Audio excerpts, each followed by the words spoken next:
सहनाववतु सहनौ भुनक्तु सह वीर्यं करवावहै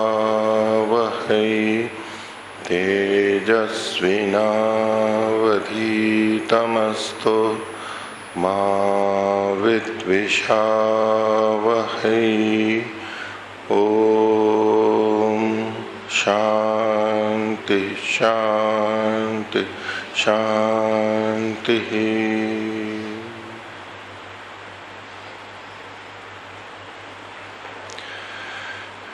कठोपनिषद की 18वीं कक्षा। कठोपनिषद तृतीयावल्ली और इसके 14वें श्लोक तक हमने कल देख लिया था। आगे का 15वें से हम प्रारंभ करेंगे।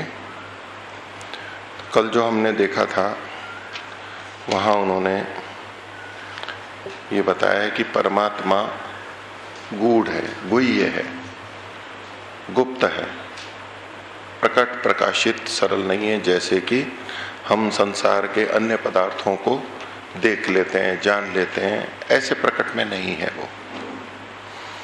और उसको देखा जाएगा, उसको जाना जाएगा, वो अग्र सूक्ष्म बुद्धि के द्वारा देखा जाएगा और जो सूक्ष्मदर्शी हैं उनके द्वारा ही देखा जा सकता है। अग्र और सूक्ष्म बुद्धि जिनकी है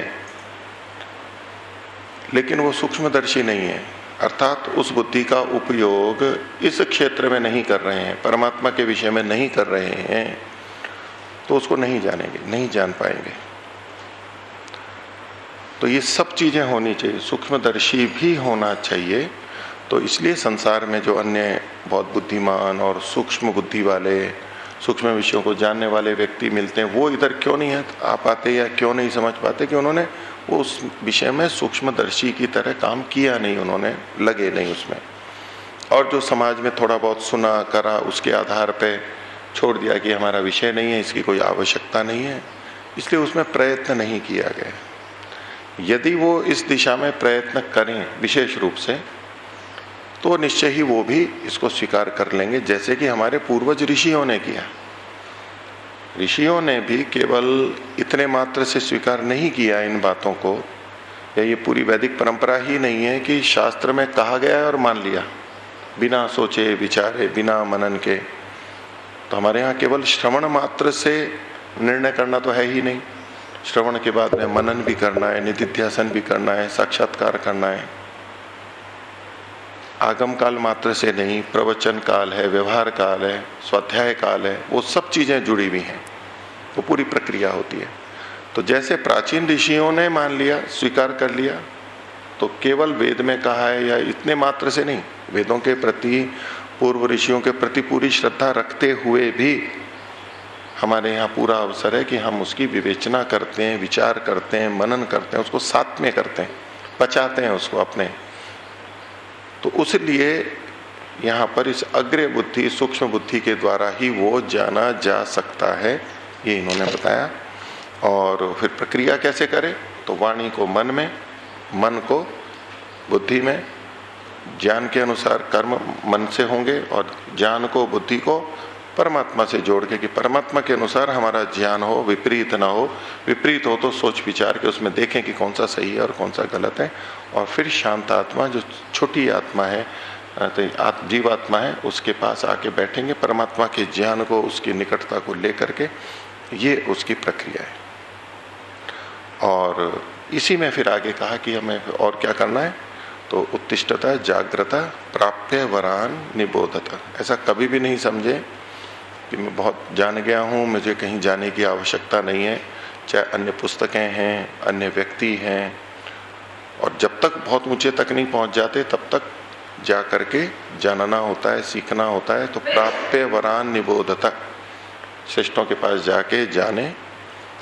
जो नहीं जाना है वो उनसे पूछेंगे, जो संशयित स्थल हैं वो उनसे पूछेंगे, और जिनका हमने निश्चय कर लिया है उसकी पुष्टि उनसे करेंगे कि ये मैंने जो निश्चय किया, निर्णय किया निधिध्यासन करके, ये निश्चित ये ठीक समझा है या नहीं, ये सब चीजें उनके पास जाके करनी होती है।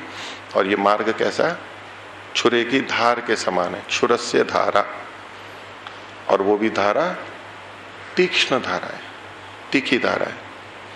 और कभी लोग इस मार्ग को दुर्गम कहते हैं, कठिनाई से चलने वाला कहते हैं। और ये जो कठिन मार्ग है, दुर्गम मार्ग है, कभी लोग इसके बारे में बता देते हैं कैसे चलना है। दुर्गम है लेकिन बताने पे सरलता होगी और हम इस पे चल सकेंगे। कठिनता किस तरह है वो एक देखने की बात होती है कि हम इसमें तपस्या है, कठिनाई है, ऐसा।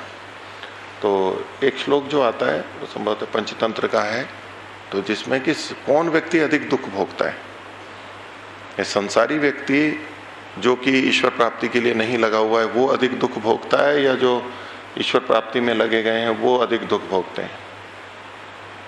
जब मार्ग कठिन है ये, वो मार्ग सरल है, उसको प्रेय मार्ग कहते हैं, इसको श्रेय मार्ग कहते हैं। ठीक है, वो चर्चा प्रेय और श्रेय की पहले आ चुकी है। प्रेयत्व तो श्रेयत्व दोनों जगह है मुख्यता के आधार पर, लेकिन वो प्रेय मार्ग है। लगता है जैसे यहाँ कर चलना सरल है और इधर चलना कठिन है। तो एक दृष्टि वो भी है कि सुखार्थी जीव लोकोयम यानी कष्टानी सेवते। सुखार्थी मतलब लौकिक सुख को चाहने वाला जो व्यक्ति, लोक जन समुदाय, यानी कष्टानी सेवते, जिन कष्टों को झेलता है, उन सुखों के लिए, उन सांसारिक सुखों के लिए वो कितने कष्टों को झेलता है, उसी दृष्टि से अब देखो। वो उतनी पढ़ाई करेगा, योग्य बनेगा, 8-10 घंटे काम करेगा, नौकरी करेगा, घर परिवार के काम करेगा, महिलाएं तो वो काम करेगी, बच्चों का पालन करेगी, खाना बनाएगी, साफ सफाई करेगी, और जो भी समस्याएं जीवन की उनको झेलेंगे परिवार वाले, और कोई बाधा करते हैं उनको, उस सुखमय जीवन के लिए भी कितने कष्ट झेलने पड़ते हैं। तो सुखार्थी जीव लोकोयम, ये जीव लोक जो पूरे जो लोग हैं, यानी कष्टानी सेवते, जितने कष्टों को झेलते हैं, जितने, एक मात्रा देख लीजिए, कम अधिक जिनके भी हो लेकिन फिर भी बहुत होते हैं। कहते हैं शतांशे नापि मोक्षार्थी, यदि मोक्षार्थी मोक्ष को चाहने वाला उससे शतांश अर्थात 100वां भाग, अर्थात 1%, 100 का 1% उसका 100वां भाग हुआ। शतांशे नापि मोक्षार्थी तानी चेत मोक्षमाप्नुयात्, अगर 100वां भाग भी कष्ट झेल लेना मोक्ष पर चलने वाला, तो उतने कष्ट झेलने से भी वो मुक्ति को प्राप्त कर सकता है। एक दृष्टि दी है उन्होंने। एक तरफ ये मार्ग हमें बहुत कठिन लगता है, इसमें तो कष्ट ही कष्ट हैं, कष्ट ही कष्ट हैं। वास्तव में कष्ट वैसे है नहीं, हमारी समझ से हमें कष्ट लगेंगे, तपस्या लगेगी, बाकी बहुत सारे कष्ट जो वहां पर होते रहते हैं, क्लेशों से पिसता रहता है व्यक्ति, राग द्वेष से, वो सब तो यहाँ पर कम होते चले जाते हैं। जिन अतिरिक्त लालसाओं के कारण, जिन अतिरिक्त दुर्व्यवहारों के कारण दूसरों से झगड़े होते हैं, द्वेष बन जाता है, वो इस मार्ग में कम हो जाएगा।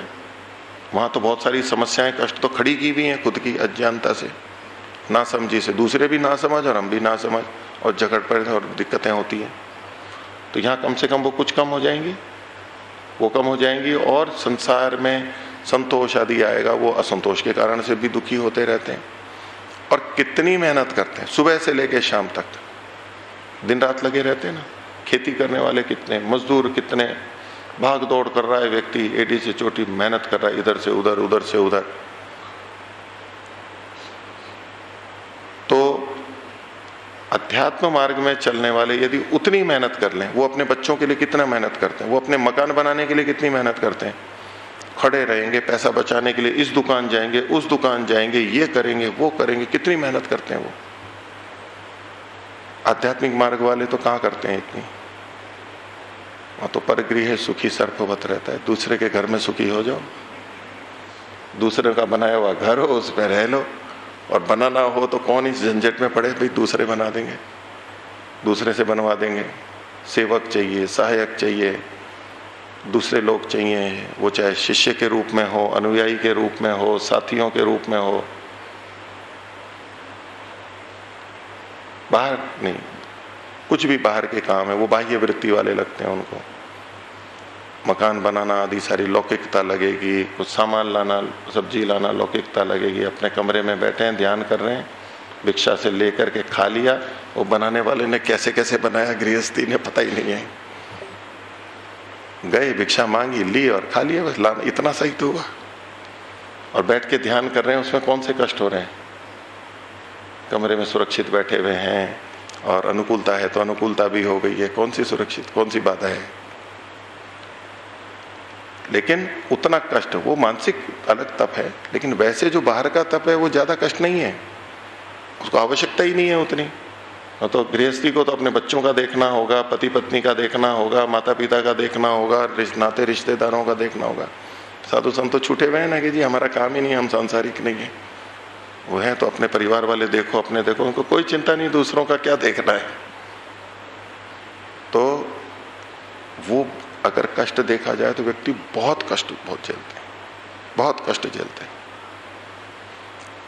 कहेगा कि मैं सुबह उठता हूँ 4 बजे, 3 बजे, 3:30 बजे, कितनी तपस्या कर रहा हूँ। वैसे लक्ष्य के लिए तो कोई तपस्या नहीं है, कोई कष्ट है ही नहीं, लेकिन देखो मैं कितना कष्ट झेल रहा हूँ, ये है वो है।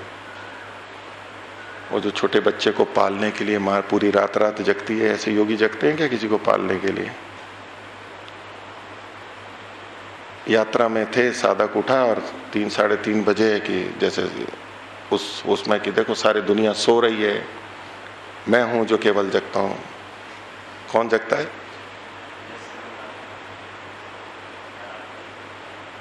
तो जहां लौकिक लोग सोते हैं वहां या निशा सर्वभूतानाम तस्याम जागृति संयमी, लोगों के लिए वो रात है, संयमी जागता है। और जो उसके लिए दिन है वो उसके लिए रात है, रात है दिन है, उल्टा है।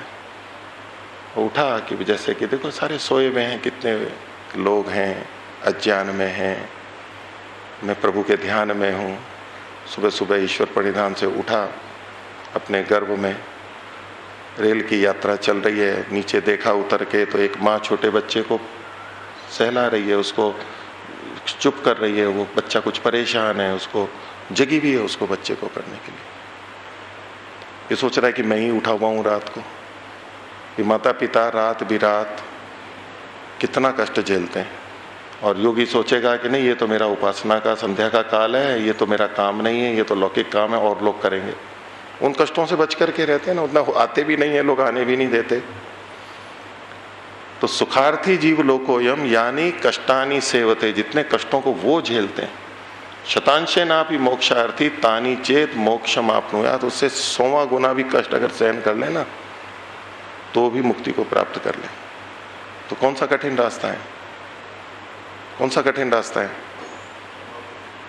लौकिक कठिन रास्ता है, पर लगता कठिन ये है अध्यात्म का मार्ग। वो तो है ठीक है, बहाव है, नदी बह रही है, बहते जाओ बहते जाओ, नीचे गिरने में क्या है, बहते जाओ। हाँ, चढ़ने में जोर लगता है ना ऊपर पहाड़ी पे, तो ये तो पहाड़ी पे चढ़ना है तो जोर लगता है। तो दृष्टि भेद है, मैं केवल वैसे बता रहा हूँ। स्थितियां कोई कम कष्ट वहां पर भी नहीं है, श्रम तो सब जगह है। अपने तो ब्रह्मचर्य भी आश्रम है, गृहस्थ भी आश्रम है, असमानतात श्रम है, वहां पर मेहनत है, खूब मेहनत है। ब्रह्मचर्य भी आश्रम है, गृहस्थ भी आश्रम है, वानप्रस्थ भी आश्रम है और सन्यास भी आश्रम है। श्रम तो सब जगह है, खूब मेहनत करनी है। मेहनत से छुटकारा कहीं भी नहीं है। और जो जहां भी मेहनत से छुटकारा चाहेगा वहां वो कर नहीं पाएगा, अपने को बचाता रहेगा, बस बच ही जाएगा, खुद ही बच जाएगा। तो फिर भी ये जो मार्ग की कठिनता है, एक तो सूक्ष्मता है और पता नहीं लगता है, फिर भी विश्वास करके चलना पड़ता है। लौकिक चीजों में तो पता लग जाता है, इसमें पता ही नहीं लगता है, वर्षों तक दशकों तक यही रहता है कि मैं लग तो गए श्रद्धा से, कहने से, पता नहीं ईश्वर है भी या नहीं, मुक्ति होगी भी या नहीं, ये अष्टांग योग से वो मिलेगा या नहीं मिलेगा। 10-10, 20-20 साल बाद में ये प्रश्न अंदर उभर जाते हैं, उभरे हुए रहते हैं। पहले तो जोश ही जोश में चल रहा है, कुछ नहीं, आंख बंद करके जैसे नया घोड़ा हो ना और नया सांड हो, बस भाग रहा है ऐसे, कुछ भी कोई चिंता नहीं है। लेकिन कितनी देर आगे जा करके थकेगा, बड़ी उम्र होगी, फिर कहेगा क्या कर रहा हूँ मैं, होगा या नहीं होगा, लक्ष्य मिलेगा या नहीं मिलेगा। और जैसे जैसे विचार करता है, जो प्रश्न दबा के रखे थे यानी समाधान नहीं किया था, श्रद्धावशात बस निकलते चले गए थे, स्वीकार कर लिया था, समझ करके साथ में नहीं किया था, वो अभी नहीं तो बाद में उठेंगे जिंदगी में। तो फिर ये होगा कि ये कैसे, तो उस पे चलते हुए श्रेष्ठ लोगों को प्राप्त करना है। और कठिन तो है, उस रूप में कठिन है, कठिन तो हर जगह, हर चीज कठिन है, तो इतना भी कठिन नहीं है, इतना भी कठिन नहीं है। अब 2 जोड़ी रखना, 3 जोड़ी रखना सरल है या 20 जोड़ी रखना सरल है? सरल कौन सा है? कितनी जोड़ी रखना सरल है? 2 जोड़ी, 3 जोड़ी, 4 जोड़ी, चलो आवश्यकता के अनुसार, या 50 जोड़ी रखना, 100 जोड़ी रखना सरल है? रक्षण दोष भी तो होता है ना वहां, अपरिग्रह के अंदर क्या, अर्जन दोष, रक्षण दोष, अर्जन दोष तो है ही, फिर रक्षण दोष है, और फिर संग दोष भी है उसमें, और फिर छूट जाने का, नाश हो जाने का, वियोग का भी है, बहुत सारी चीजें आएंगी ना। तो इसने चीजें ही कम कर लिए तो कष्ट कम हो गए ना उसको। अब उसको ना इतना कुछ ज्यादा खाना, ना कपड़े पहनना, ना बड़ा बंगला बनाना, तो उन सब कष्टों से बच गया ना। वो अपना जितना आवश्यक है उतने तक ही है, तो कौन कष्ट झेल रहा है? वो एक छोटे से कमरे में रह रहा है और वो 10 कमरों के मकान में रह रहा है, या 5 में, 4 में रह रहा है, तो उतना तो काम बढ़ेगा ही ना उसका, संभालने का, रक्षण भी तो करना होता है। तो उस दृष्टि से, पर फिर भी ये मार्ग ऐसा है कि क्षुरे की धारा के समान इसकी तुलना की गई है, और इस दुर्गम पथ को कवि लोग बताते हैं। छुरे के ऊपर कैसे कोई चलना चाहे तो कैसे चलेगा, एक दृष्टांत दिया है इन्होंने छुरे पे। तो छुरे को अभी थोड़ा छोड़ देते हैं, तो पहले हम ले लें कि किसी दीवार पे चल रहा है, पतली दीवार पे, जो छुरे की धार है, छुरा एक तो उसका तीखापन है, एक तो वो है, एक उसकी मोटाई भी तो है ना। छुरे की मोटाई कितनी होगी? बस थोड़ी सी तो होगी, कितनी, एक छोटी सी। और ईंट की दीवार हो, पतली ईंट की, खड़ी हुई ईंट की, फिर पड़ी भी हो, आड़ी हो, दीवार हो ना, उस पर हम चलना चाहें तो जितना पतला पतला होगा उतनी कठिनता होगी। पहली कठिनता तो छुरे की धार की इस रूप में हो गई कि मार्ग जो है ना, ये सकड़ा है, मार्ग सकड़ा है, उसमें इधर उधर नहीं होता है। सांसारिक मार्ग में तो बहुत है कि चलो ये कर लिया, चलो ये कर लिया, थोड़ा इधर हो गया। बड़ी सड़क है तो गाड़ी चाहे इधर चला ली, चाहे इधर चला ली, इधर चला ली, कुछ नहीं, कोई फर्क नहीं पड़ता है। जिसको साइकिल कम चलानी आती हो लेकिन सड़क चौड़ी है तो भी वो चला लेगा ना, पहुंच जाएगा ना अपने उन लक्ष्यों को इधर उधर करते करते। लेकिन अगर पतला रास्ता हो, छोटी सी दीवार हो, उस पर साइकिल चलाना नहीं चला पाएगा ना वही व्यक्ति। तो एक तो ये मार्ग सकड़ा है कि इसमें थोड़ा भी इधर उधर है वो गड़बड़ करता है। एक निश्चित निर्धारित चीज है कि ऐसे ही होगा, आपको इधर उधर नहीं हो सकते आप। इसी तरह से ये नियम पालन करने होंगे, ये संयम करना होगा, ये ज्ञान की स्थिति रखनी होगी, ये एकाग्रता रखनी होगी। ये संकुचित है एक दृष्टि से। तो कोई पतली दीवार पे चल रहा है, कोई रस्से पे चलते हैं, नट वगैरह जो होते हैं, तारों पे चलते हैं, जो भी है, आप तारों पे मोटरसाइकिल चलाते हैं, वो सब जो भी करतब, आप उन सब उदाहरणों को देख लीजिए। रास्ता सकड़ा कर दिया, एक रस्सी जितना या एक तार जितना, ये छुरे की धार, छुरा हो गया। अब उसकी धार और भी पतली है, नीचे से मोटा, धार और भी पतली है, घिसी हुई है, और वो भी निश्चित है, तीक्ष्ण की भी है। अब उस पे अगर हमें चलना है तो कैसे चलना होता है? अगर हम चलना है तो कैसे चलने का मतलब है कि हमारा पैर नहीं कटना चाहिए, तभी तो चलना है उस पर। पैर कट गया, छिल गया तो वो तो फिर चल ही कहाँ पाएंगे, गिर जाएंगे हम। तो कटना नहीं चाहिए।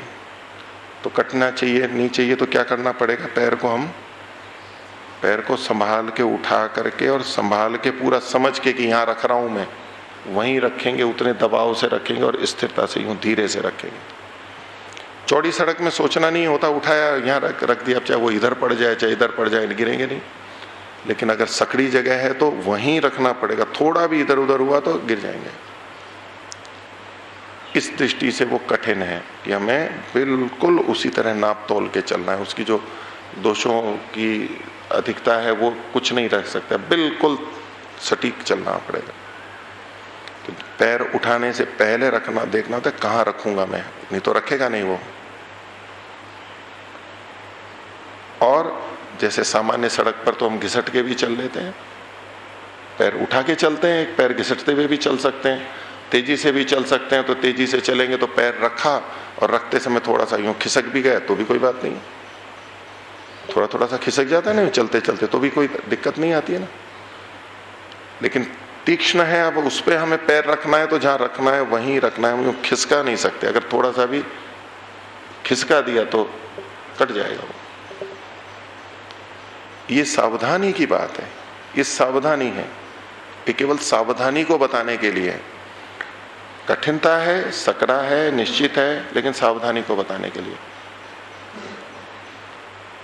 और संवेदनशील होकर चलना पड़ता है, यही सावधानी है, जिसके लिए योग दर्शन में दूसरा शब्द प्रयोग किया कि योगी कैसा होता है, अक्षिपात्र कल्प होता है। अक्षिपात्र कल्पो ही विद्वान। विद्वान मतलब योगी, समझदार, विवेकी।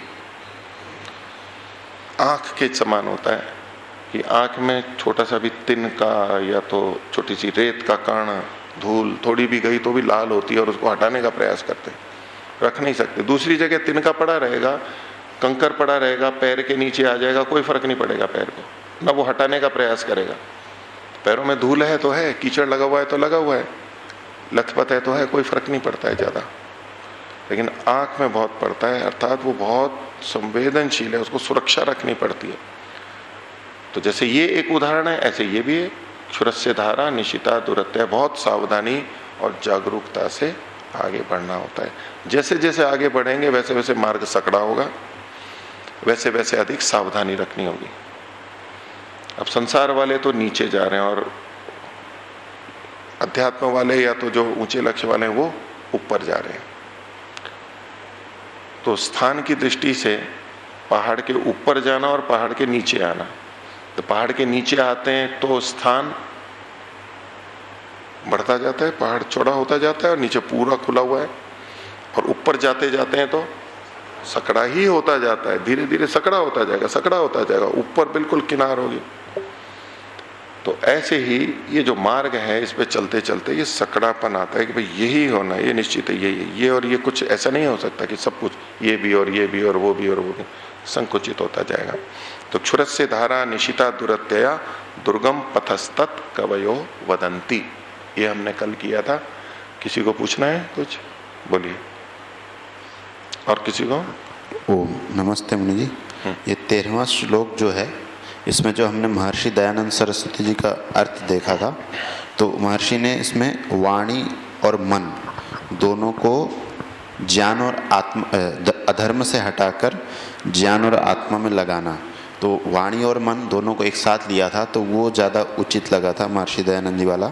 क्योंकि विभक्ति की दृष्टि से वांग मनसी द्वितीय एक वचन है, तो द्वितीय द्विवचन है।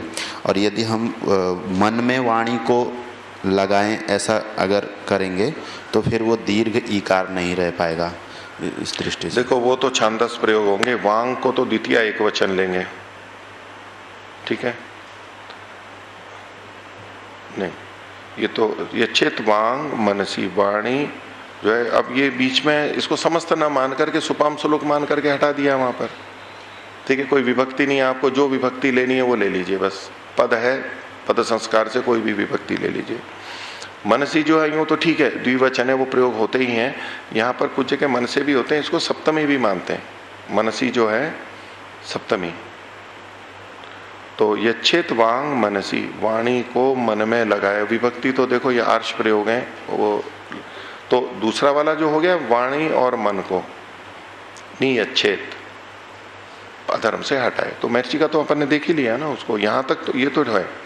फिर यच्छेत ज्ञान आत्मनि, उसको ज्ञान और आत्मा में लगाए। वहां भी दो किए हैं, इन दोनों को ज्ञान और आत्मा में लगाए।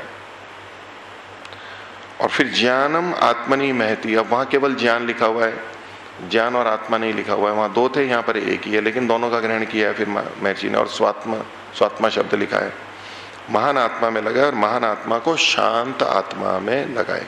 ठीक है, देखो कई श्लोक होंगे जिनकी संगतियां कई रीति से हो सकती है। वाक्य रचना कुछ ऐसी होती है, अन्वय कुछ इस तरह से होता है, विभक्ति व्यत्यय से कुछ होता है, अलग अलग होते हैं। जहाँ एकदम स्पष्टता न होती है तो अलग अलग टीकाकार भिन्न भिन्न दृष्टियों से अर्थ करते हैं। हमें केवल ये ध्यान रखना है कोई सिद्धांत विरुद्ध नहीं होना चाहिए। सिद्धांत के अनुकूल है तो वाक्य रचना में थोड़ा भेद हो सकता है, उससे वाक्य रचना से अर्थ भेद हो सकता है थोड़ा। ठीक है, बोलिए। ओम नमस्ते मुनि जी। 10वें श्लोक में इंद्रियों से विषय उनके सूक्ष्म है, इसमें हेतु समझ में नहीं आया पूरा अच्छे से। देखो सूक्ष्म चीज जो है, सूक्ष्मता एक तो द्रव्यगत सूक्ष्मता मतलब वस्तुगत सूक्ष्म, पदार्थगत सूक्ष्मता, ठीक, एक ज्ञान की दृष्टि से। और यहाँ पर जो पर शब्द है, पर का एक अर्थ है सूक्ष्मता, दूसरा अर्थ है श्रेष्ठता, अधिकता। उन अर्थों में तो मैंने संगति लगाई है। अब आप सूक्ष्मता वाला अर्थ देखना चाहते हैं तो इंद्रिय और अर्थ, इनको वैशेषिक की दृष्टि से देखेंगे तो दोनों पदार्थ हैं। इंद्रियां भी पदार्थ हैं और अर्थ यानी शब्द स्पर्श रूप रस गंध भी पदार्थ हैं। कौन से पदार्थ हैं? 6 पदार्थों में से कौन से पदार्थ हैं? तो इंद्रियां हैं द्रव्य और अर्थ है गुण। ठीक है, शब्द स्पर्श रूप रस गंध ये क्या कहलाएंगे? अर्थ हैं, तो ये कहलाएंगे गुण। तो द्रव्य और गुण, इन दोनों में जब हम तुलना करते हैं तो द्रव्य स्थूल होता है और गुण सूक्ष्म होता है द्रव्य की तुलना में। तो इंद्रिय पे पराह्यर्था, अगर आप उसी तरह की सूक्ष्मता देखना चाहते हैं तो द्रव्य और गुण की दृष्टि से सूक्ष्मता देख सकते हैं। ठीक है, तात्पर्य हम विचार लेंगे, जो विचारते हैं मन में। फिर से बोलो। जो विषय होते हैं, एक तो वस्तु हुई रसगुल्ला, एक उसका ज्ञान हुआ, तो रसगुल्ले को लेंगे या उसके ज्ञान को? नहीं, आप ये विषय शब्द कहाँ से ला रहे हो? अर्थ शब्द से ला रहे हो। इंद्रिय पे पराह्यर्था, अर्थ मतलब विषय जी, ये ले रहे हो ना, रूप रस आदि। हाँ, तो ये विषय का मतलब विचार नहीं है जी, विचार नहीं है, ये वो वस्तु है। वस्तुओं के अंदर जो गुण है, इंद्रियों के विषय क्या है? रूप रस गंध स्पर्श आदि हैं जी। अब ये गुण है जी, यद्यपि वो गुणी में रहते हैं, ये ठीक है, लेकिन इंद्रियों का विषय तो गुण होंगे। तो इंद्रियां जो हैं वो तो द्रव्य हैं जी, और शब्द स्पर्श आदि गुण हैं। तो गुण और द्रव्य की दृष्टि से हम देखेंगे तो वो उसकी सूक्ष्मता रहेगी। और यहाँ दूसरे ढंग से हम देखिए कि यहाँ इंद्रियां मतलब तो इंद्रियों के गोलक ले लेंगे जी। इंद्रियां मतलब इंद्रियों के गोलक ले लेंगे। जो स्थूल इंद्रियां हैं हमारी, ज्ञानेंद्रियां हैं, और जो उनके विषय हैं वो विषय शब्द स्पर्श रूप रस गंध किन के गुण हैं? कार्य द्रव्यों के हैं या महाभूतों के हैं जी। वो इसकी अपेक्षा सूक्ष्म ले लेंगे। लेकिन सब जगह यहाँ पर सूक्ष्मता, उस तरह की सूक्ष्मता लेना आवश्यक नहीं है जी। यहाँ पर का मतलब अधिक, पर का मतलब श्रेष्ठ, ये सब अर्थ होते हैं ना जी, उस रूप में भी ले सकते हैं। और बोलो। जो गोलक है और मूल इंद्रिया है, इनमें क्या अंतर है? गोलक और मूल इंद्रिया? हाँ, तो गोलक तो स्थूल है, ये तो शरीर की तरह से हैं जो हमें दिखाई दे रहे हैं, नेत्र श्रोत्र आदि। और जो मूल इंद्रिय है वो सूक्ष्म है, वो सूक्ष्म शरीर का भाग है, वो तो सूक्ष्म होती है बहुत। दोनों में अंतर है गुणों का? हाँ, अंतर होता है, क्यों नहीं हो गया? स्थूल सूक्ष्म का अंतर हो गया। ये जो इंद्रियां हैं वास्तव में तो ये भौतिक इंद्रियां हैं जी, भौतिक इंद्रियां हैं। वो जो इंद्रियां हैं अंदर की वो है आहंकारिक, मतलब अहंकार से उत्पन्न होती है। सांख्य योग की दृष्टि से निर्माण देखेंगे जी। तो अहंकार से 5 ज्ञानेंद्रियां, 5 कर्मेंद्रियां और मन, और उधर दूसरी तरफ 5 तन्मात्रा, 5 तन्मात्रा से 5 स्थूल भूत, और वो स्थूल भूतों से बन करके फिर ये बने। तो जो अंतर है, सूक्ष्म इंद्रियां जो हैं वो अहंकारिक कहलाती हैं जी। और ये जो गोलक जो है ये भौतिक कहलाते हैं, भूतों से बने हुए हैं ये। तो इसलिए ये प्रश्न भी आता है कि इंद्रियां अहंकार से उत्पन्न होती हैं या भूतों से उत्पन्न होती हैं। तो दार्शनिक दृष्टि से, सांख्य योग की दृष्टि से अहंकार से है जी। आयुर्वेद में एक प्रसंग आता है और वहां पर कहा भौतिकानि चेन्द्रियाणि आयुर्वेदे मन्यन्ते। आयुर्वेद में इंद्रियों को भौतिक माना गया है क्योंकि चिकित्सा इन्हीं की होती है, इन्हीं भौतिक इंद्रियों की होती है। वो जो सूक्ष्म इंद्रिय है, सूक्ष्म शरीर वाली अहंकारिक जो इंद्रियां हैं, उसकी कोई चिकित्सा ही नहीं होती है, वो तो जैसे हैं वैसे रहते हैं। तो चिकित्सा आयुर्वेद में इंद्रियों की होती है, तो भौतिक इंद्रियों की होती है। इसलिए जहां जहां इंद्रिय शब्द प्रयोग होंगे तो आयुर्वेद में भौतिक इंद्रियों का ग्रहण होगा। एक सिद्धांत दिया गया, वहां सूक्ष्म इंद्रियों को ग्रहण नहीं करेंगे जी। तो इसको भी इंद्रिय कहते हैं, ये भौतिक हैं। इस शास्त्र में भी हमारे को मिल जाता है, ये प्रयोग मिल जाते हैं। तो ये रूप रस आदि गुण है, इसलिए सूक्ष्म है इंद्रियों से। एक कारण बताया मैंने आपको जी। और पर का सूक्ष्म ये एक अर्थ बताया, और श्रेष्ठ अर्थ भी तो है, अधिकता भी तो है। अधिकता की दृष्टि से, अधिकता की दृष्टि से इंद्रियों की अपेक्षा विषय अधिक है, अर्थ अधिक है। जी। और कल जो सारी और दूसरे बहुत सारे कारण बताए थे ना मैंने, कि हम एक व्यक्ति है जो पहले इंद्रियों पे केंद्रित है, इंद्रियों की अनुकूलता प्रतिकूलता को देख के जो भी विषय है उसको सेवन कर रहा है, ये पहला स्तर है। दूसरा विषय को देख रहा है कि ये विषय या वस्तु मेरे लिए उचित है नहीं है, लेनी चाहिए या नहीं लेनी चाहिए, उससे बड़ा स्तर है। तो इसलिए ये पर है, साधना के स्तर पर इंद्रिय से परे अर्थ आएंगे, विषयों का चिंतन होगा, विषयों के बारे में विवेचना करनी पड़ेगी। जो इंद्रियों के स्तर पर जी रहा है तो वो तो बस इंद्रियों से जो दिखाई दे रहा है प्रयोग हो रहा है उतना, इंद्रियों की अनुकूलता प्रतिकूलता से चल रहा है बस। दूसरा साथ में मन को बुद्धि को प्रयोग करेगा, वो सारी चीजें आएंगी ना जी। ठीक है। और यदि सूक्ष्मता की दृष्टि से लेवे तो मन भी तो पदार्थ है और विषयों की अपेक्षा उसको सूक्ष्म बताया। हाँ, तो वो भी ये जो अर्थ जो है वो इंद्रियों वाले अर्थ हैं जी। ये जो अर्थ हैं वो कौन से हैं? इंद्रियों वाले अर्थ हैं। इंद्रियों से जो बाह्य इंद्रियों से जो गृहीत होते हैं, गृहीत होते हैं जी। अब जो मन के अंदर आएगा, मन के अलग गुण है, वो और सूक्ष्म हो जाएंगे मन के स्तर पर।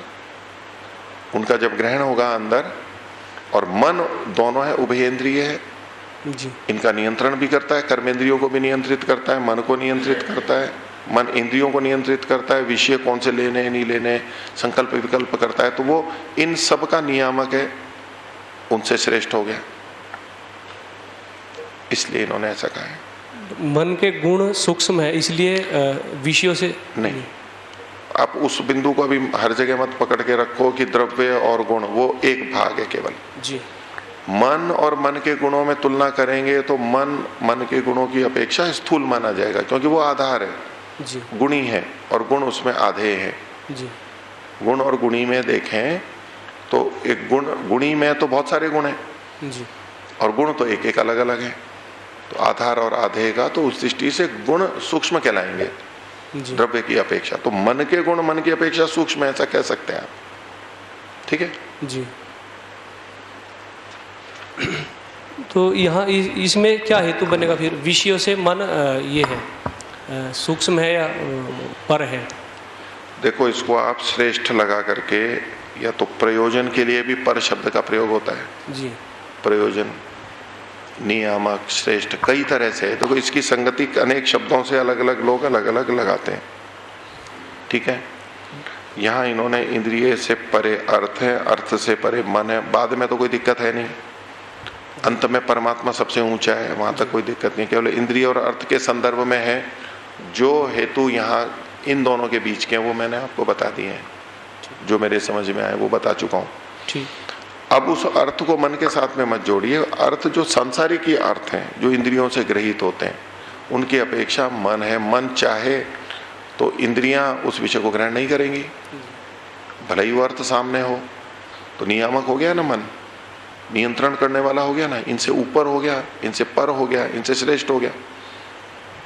तो हमें अपनी दृष्टि से हम कहाँ नियंत्रण कर सकते हैं? तो मन के माध्यम से हम नियंत्रण कर सकते हैं। तो मन इन इंद्रिय और अर्थ से भी श्रेष्ठ हो गया, बड़ा हो गया, श्रेष्ठ अर्थ हो गया। और एक ये पूछना था भाषा की दृष्टि से मुनि जी, जैसे हम शरीर को समझाते हैं रथ का उदाहरण दे करके, तो शरीर रूपी रथ बोलेंगे, रथ रूपी शरीर? जिसको समझाना होता है, ये जो है ना, रथ रूपी शरीर है। दृष्टि की बात है, आप कैसे करें। हम इस शरीर को रथ कहना चाहते हैं जी, हम इस शरीर को रथ कहना चाहते हैं ना जी। तो शरीर की तुलना हम रथ से कर रहे हैं जी। तो रथ रूपी शरीर मतलब रथ जैसा ये शरीर है। ये शरीर कैसा हुआ? रथ जैसा हुआ। क्या विचार है? हम रथ को कहना चाहते हैं, शरीर को कहना चाहते हैं? किसको कहना चाहते हैं? शरीर को समझाना चाहते हैं, और रथ उदाहरण है। ज्ञान रूपी वेद या वेद रूपी ज्ञान? वेद रूपी ज्ञान, वेद का ज्ञान जो होगा। ठीक है, इस पे और शास्त्रीय दृष्टि से फिर आपको बाद में बताता हूँ। ठीक है, धन्यवाद।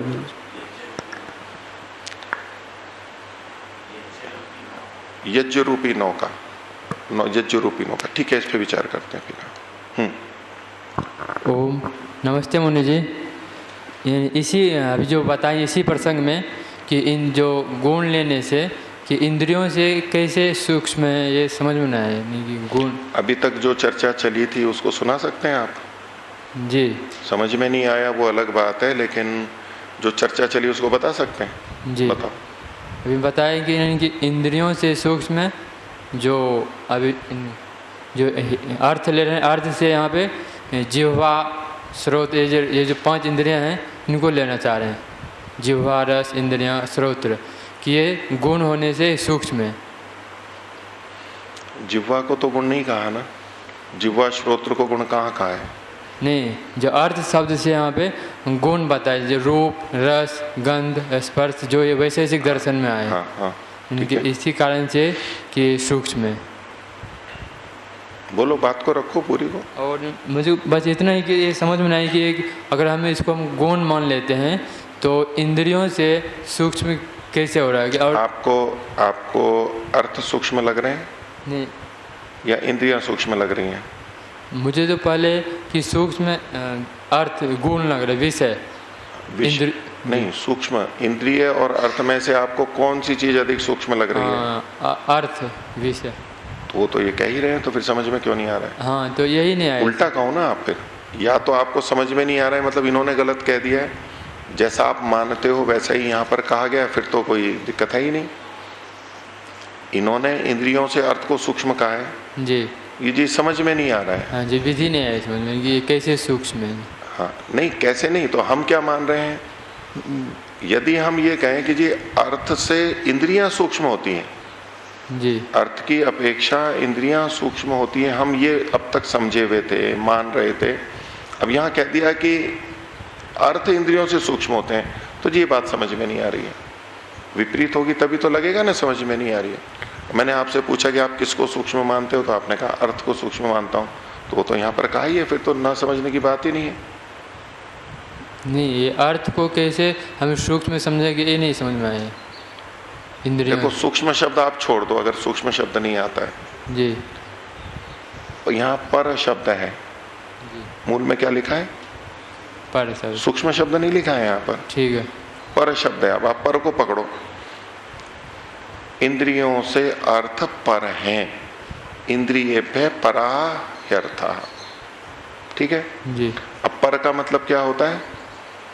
श्रेष्ठ, श्रेष्ठ होते हैं, वो अधिक मात्रा में हो सकते हैं, जी ठीक है, मात्रा अधिक है, तो वो मैंने आपको अधिकता पर बताया था कि इंद्रियां तो हैं कम जी और अर्थ या विषय हैं बहुत श्रेष्ठ अधिक हो गए ना, जी तो उससे पर हो गए ना, पर हो गई पर हो गए।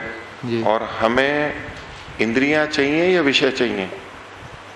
विषय चाहिए दोनों चाहिए, हाँ दोनों है दोनों चाहिए। लेकिन इन दोनों में तुलना करें तो साधन और साध्य कौन बनेगा? इंद्रियां साधन है और विषय साध्य साध्य है।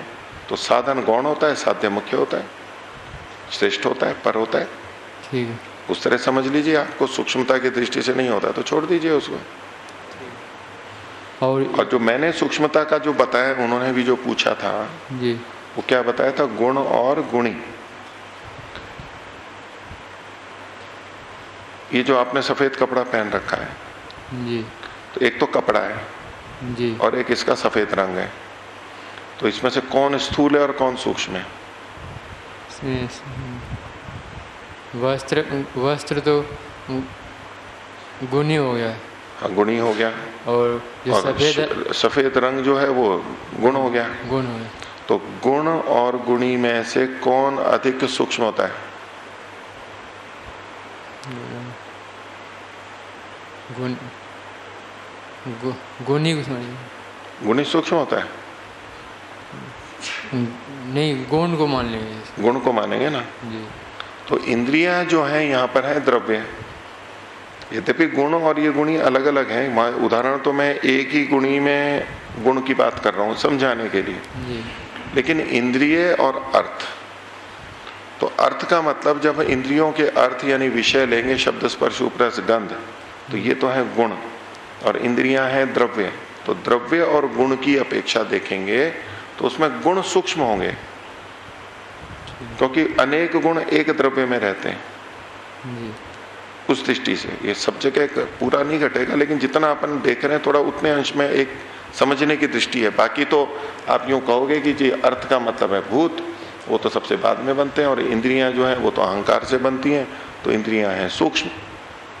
तो एक तो इंद्रियां कौन सी लेनी है यहाँ पर? गोलक इंद्रियां लेने, सूक्ष्म इंद्रियां नहीं लेनी है। ठीक है स्थूल इंद्रियां लेनी है। सूक्ष्म इंद्रियां लेंगे तो वो तो फिर सूक्ष्म हो जाएंगी। हम जिन इंद्रियों से जानते हैं ये स्थूल है, ये भूतों से बनी है, ये शरीर ही है एक तरह से, ठीक है, शरीर का विशेष भाग है ये। तो इंद्रियां मतलब स्थूल इंद्रियां ली, और अर्थ मतलब हमने विषय शब्द स्पर्श रूप रसगंध लिए। तो नेत्र स्थूल है या रूप स्थूल है? नेत्र और रूप बताओ। रूप स्थूल है, रूप स्थूल है। संसार के जो रूप है हाँ, संसार का रूप जो है स्थूल रहेगा, वो स्थूल है।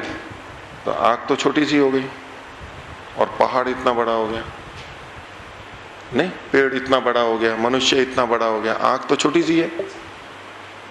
जी और पेड़ और सारे इतनी बड़ी बड़ी चीजें हैं पूरी पृथ्वी, तो कौन स्थूल और कौन सूक्ष्म हुआ?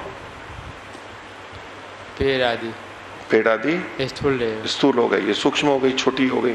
जी आप ऐसे देख रहे हो ना। जी विषयों के वो अर्थ मतलब उन वस्तुओं को नहीं देखो आप, उसमें जो रूप गुण है, नेत्रों से रूप गुण अंदर जा रहा है, रूप नेत्रों से रूप गुण अंदर जा रहा है, रूप गुण अंदर जा रहा है जी रूप गुण।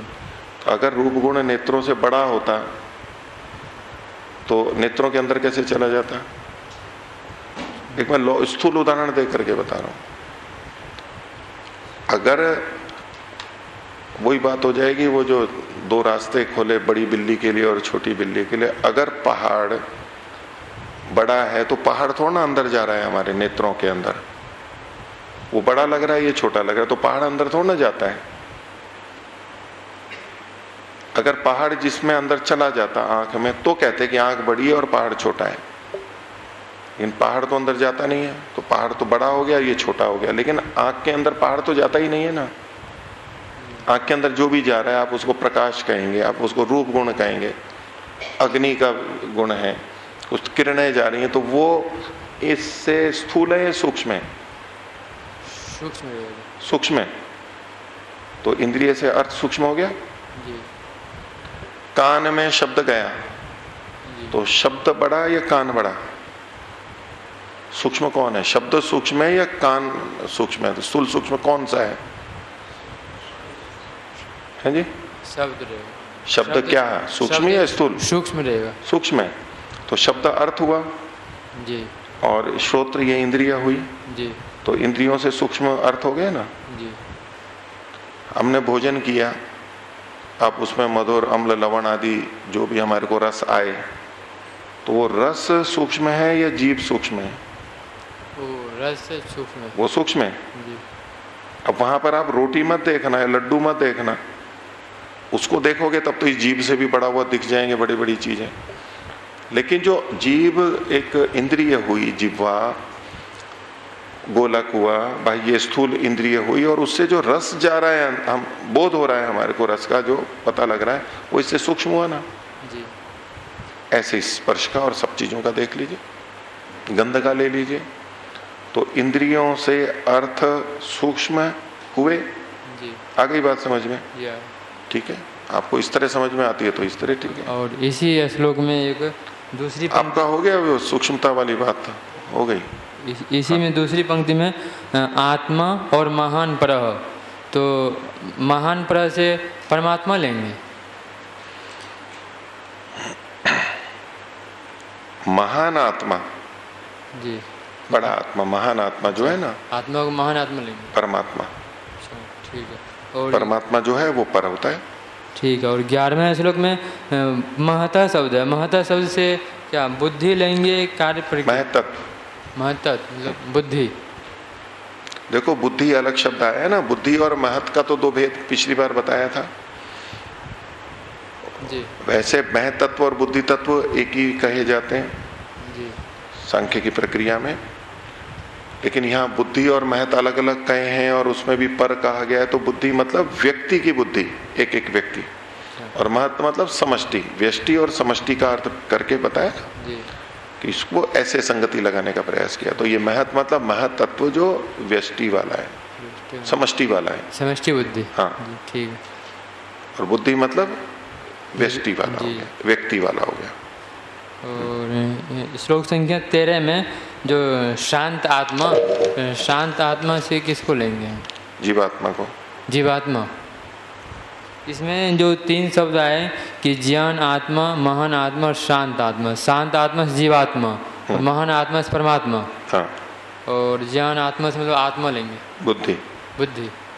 ठीक है। अगर एक ले रहे हैं तो बाकी ज्ञान और आत्मा दो अलग अलग महर्षि दयानंद ने लिए, तो दो अलग अलग जाएंगे। ज्ञान आत्मा मतलब ज्ञान स्वरूप जो है बुद्धि। जी ठीक हो गई। ठीक है, चलें आगे, बोलो। ओम नमस्ते मुनि जी। पिछले पार्ट में आपने सुख दुख और शांति के विषय में कुछ चर्चा करी थी। तो जो शांति थी आपने कहा था कि दुख से विपरीत है और उपद्रव रहित स्थिति को शांति कहते हैं। अगर इसको ऐसे मुक्ति में लेके जाएं, सुख को अगर परमात्मा का आनंद और विज्ञान माने, तो वहाँ पर सुख और शांति की अपेक्षा क्या अधिक होगा मुक्ति में? मुक्ति में जी शांति अधिक होगी।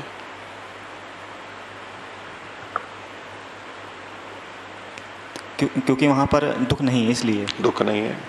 मुक्ति को तो शब्द ही बोलता है ना, मुक्ति, छूटना। किससे? दुख से। वही स्वरूप है उसका। दुख से निवृत्ति ही वो उत्तम अधिकारियों वाला जो विषय आया था ना पीछे, दुख की निवृत्ति ही मुख्य है हमारे लिए। तो इसलिए मुक्ति का स्वरूप में दुख का न होना ये अधिक मुख्य है। आनंद की प्राप्ति उसकी अपेक्षा कम है, आनंद और ज्ञान की प्राप्ति। दुख की निवृत्ति सबसे मुख्य है, न कि हम उसी की मुख्यता रखते हैं। ये हमारी मुख्यता के आधार पर हो रहा है कि फिर मुक्ति में शांति ही अधिक है, या फिर ईश्वर का आनंद और जो विज्ञान है वो अधिक नहीं है वहाँ पर? नहीं, वो भी बहुत है। आनंद की भी कोई कमी नहीं है, आनंद का भंडार है। ज्ञान भी बहुत है, सब बहुत है। कम, मैं उनको कम नहीं कह रहा हूं, लेकिन आपका प्रश्न ही ऐसा था ना कि शांत अधिक है या तो आनंद अधिक है। दोनों में तुलना करके देखें, यानी कौन किसकी मुख्यता है। तो वो तो ऋषियों की शैली से तो सुख की प्राप्ति और दुख की निवृत्ति, इन दोनों में दुख की निवृत्ति मुख्य मानी जाती है। ठीक है, हमारी अपेक्षा, ऋषियों की हम ही अपेक्षा। तो मुक्ति को प्राप्त करेंगे ना। हाँ, हमारी मतलब ऋषियों की आत्मा की अपेक्षा से। हाँ, ऋषि भी यही कहेंगे, ऋषियों के अनुसार ही तो बोल रहा हूँ। ऋषि तो ऐसा मानते हैं ना। ऐसा भी कह सकते हैं कि मुक्ति किसको चाहिए, हम लोग को चाहिए, तो हम लोग की अपेक्षा ही अधिक होगा। हाँ, हमें चाहिए, हाँ। आत्मा को चाहिए। हाँ ठीक है। तो हम लोग की अपेक्षा ही वहाँ पर तो शांति दूसरी अधिक है। कौन सी अपेक्षा आप छोड़ना चाहते हो कि इस अपेक्षा से तो मैं मान लूंगा लेकिन वैसे नहीं मानूंगा ऐसा परमात्मा की कि आनंद ज्यादा है, आनंद बड़ा है, शांति कम है। हमारी अपेक्षा से कह रहे हो तो मान लूंगा, लेकिन वैसे तो आनंद बड़ा है क्योंकि और शांति नहीं है। ईश्वर की दृष्टि से। तो ईश्वर की दृष्टि से मतलब वो बचा के रखना ना आपने कि दोनों बातें ठीक हैं। ईश्वर की दृष्टि से आनंद प्रमुख। तो ईश्वर ने हमारे को मुक्ति प्राप्ति किस लिए करवाना चाहता है? दुखों से छुड़ा करके आनंद देने के लिए बोलो ना। आपके पक्ष में तो हाँ, परमात्मा हमारे को मुक्ति क्यों दिलवाना चाहता है? परमात्मा की दृष्टि से आनंद देने के लिए जी। या दुख की निवृत्ति के लिए? किसकी प्रमुखता है? यहाँ अगर मनुष्य जो ऋषियों की दृष्टि से देखे तो दुख की अधिक प्रमुखता की। यहाँ तमेव विदित्वा अति मृत्यु में, मृत्यु से परे चले जाता है। मृत्यु जो है ना वो दुख वाली कोटि में जाएगा। और तमेव विद्वान न विभाय मृत्यु, उसको जान करके मृत्यु से नहीं डरता है। तो वो मृत्यु जो है ना दुख वाले पक्ष में है। दोनों मुख्य हैं, दोनों की महत्ता में किसी को भी कम नहीं किया जा रहा है ना। दोनों मुख्य हैं, आप दोनों मुख्य मान के चलिए। आप आनंद को मुख्य मान करके चलिए, कोई आपत्ति थोड़ा है। आनंद को मुख्य मान करके भी मुक्ति प्राप्त करेंगे तो भी मुक्ति के अधिकारी, तो भी आप साधना कर लोगे।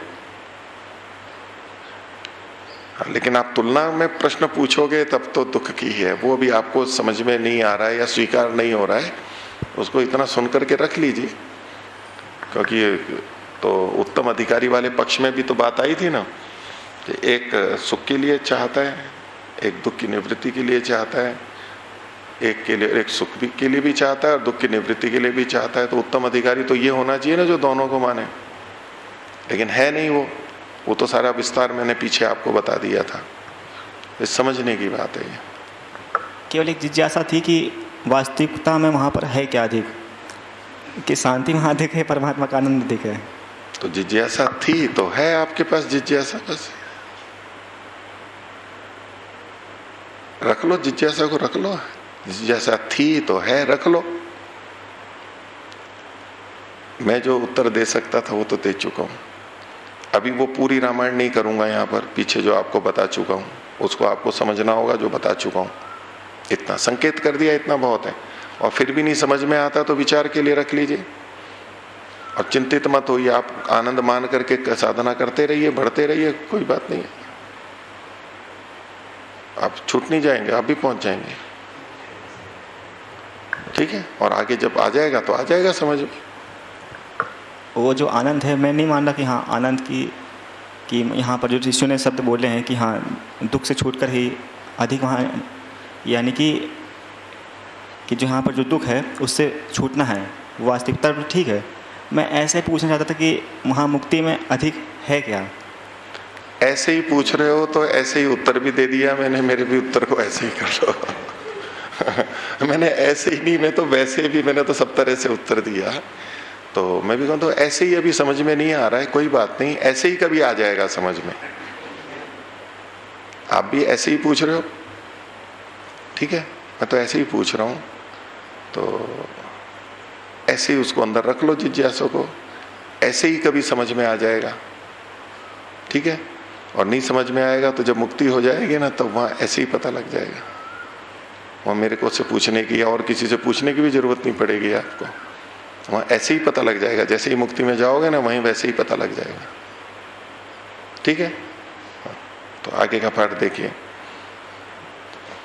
बोलिए। पहले से माइक लेके रखा करिए। ओम नमस्ते मुनि जी। जैसे कि अभी आपने कहा कि इंद्रियों से जो विषय हैं वो परे हैं, तो ये तो समझ में आया, परंतु विषयों से मन किस दृष्टि से परे है? देखिए, एक तो इस भाषा में मत बोलिए कि आपने ये कहा है कि इंद्रियों से परे परे अर्थ है। ऐसे मत बोलिए। मैं तो ये बोल रहा हूं और इनका बोल करके आपके प्रश्नों को झेल रहा हूं। मैं इनकी बात को समझाने का प्रयास कर रहा हूं। तो यूं बोलो कि जी यहां जो लिखा है, क्योंकि आप जब ये बोलते हो ना तो उससे एक परोक्ष रूप से ये बात है कि मैंने ऐसा कहा, यहां नहीं है मैंने ऐसा कह दिया है। हाँ, कोई बात मैं इससे विपरीत कहूं तो आप कह दो कि जी आपने ऐसा कहा था, आपने ऐसा कहा था, मतलब मेरा मत है। तो मैं तो आपको ये समझाने का प्रयास कर रहा हूं तो कि जी उपनिषद में जो कहा है कि इंद्रियों से परे अर्थ हैं, तो अर्थ से परे मन कैसे है, यहां जो लिखा है। तो आप प्रश्न करो, मेरे पे न डाल करके उपनिषदकार पे डालो प्रश्न।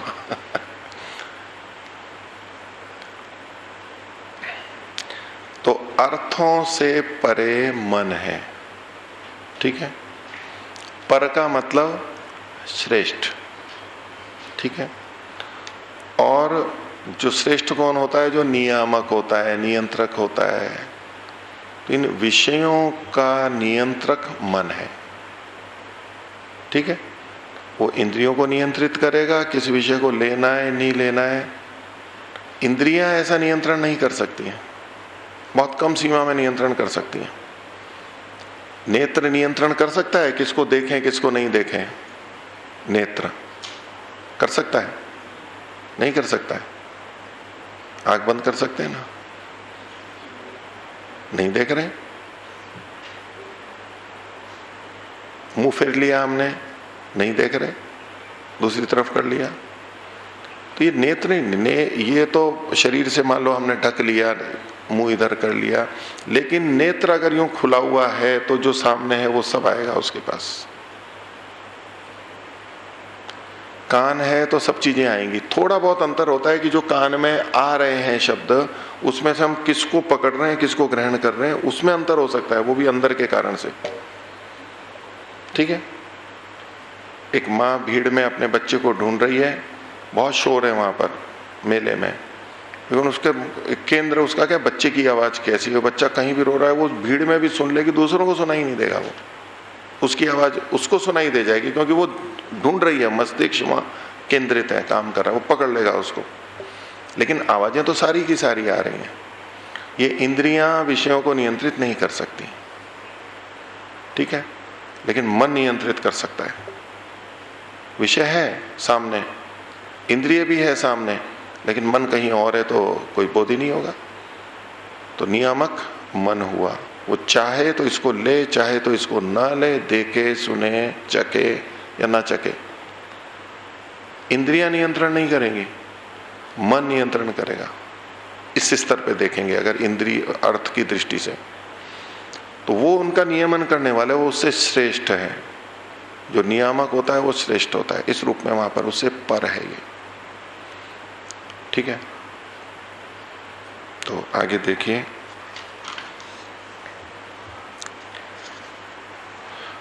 15वां श्लोक है। तो पीछे जो गूढ़ आत्मा कहा गया था, परमात्मा के ही बारे में और बता रहे हैं।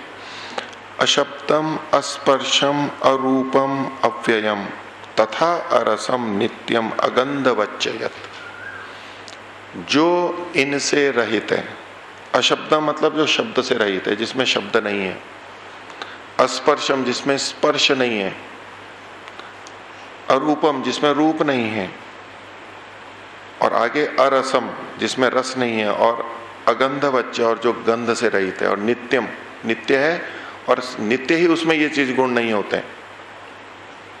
और पीछे अव्ययम जो व्यय को प्राप्त नहीं होता है, खर्च नहीं होता है, क्षीण नहीं होता है, जिसके टुकड़े नहीं होते हैं, खंड खंड नहीं होता है। यन्नव्येति तद अव्ययम। अव्यय शब्द इसमें भी आता है ना भाषा में, संस्कृत में अव्यय शब्द होते हैं। सदृशम त्रिषु लिंगेषु सर्वासु च विभक्तिषु सर्वेषु च। सदृशम सर्वलिंगेषु सर्वासु च विभक्तिषु। हाँ नहीं, एक और है ना अंत में, यन्नव्येति तदव्ययम। एक पाद और रह गया ना,